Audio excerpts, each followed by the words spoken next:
We're now going to move on to, well, Blair, this is your choice. What do you want to talk about first, Jamie Walker or Josh Windass? Let's start with Josh. Why not Josh Windass for a change? Start with Josh Windass.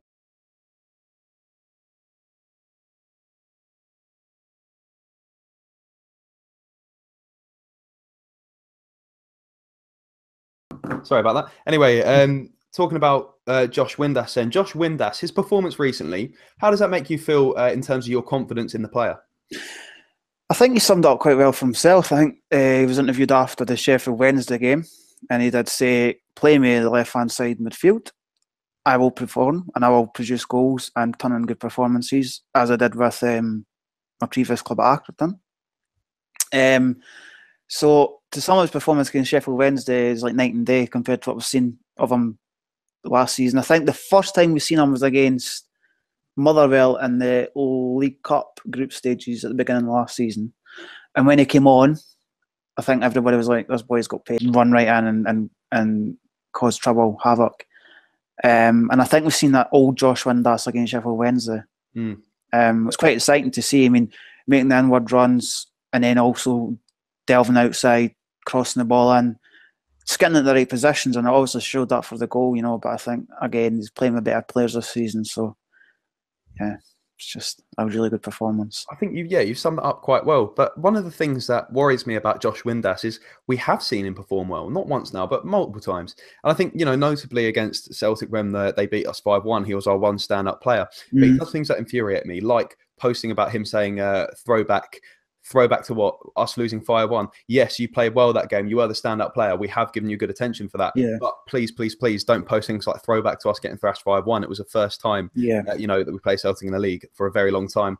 Lost 5-1. I don't think that he quite understood what it meant to Rangers fans and Scottish football in general. But in terms of his performances, he seems to have found a new confidence in his new position. So where would you play him if you were to play him for the forthcoming league game against Motherwell on Sunday? Well, centre mid saturated. You've got your Cranshires, your Dorans, your Jack. Dalsey's not really found his feet on that right hand side, so I think Candias has claimed that for himself.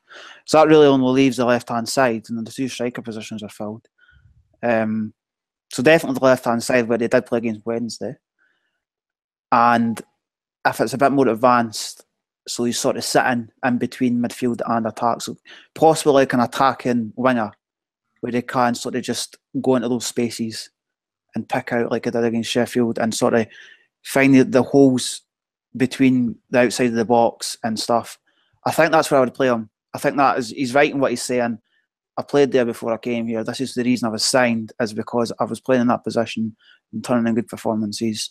And when Warburton was playing him, he was playing him central through the middle, and it didn't work.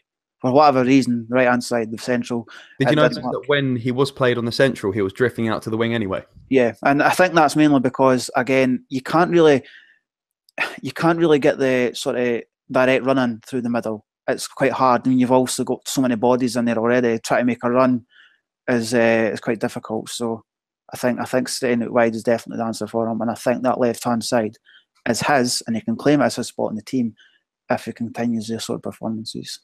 Again, you made another fantastic point there. You were talking about how positions were saturated. We've got great, you've got great competition for the positions. Yeah.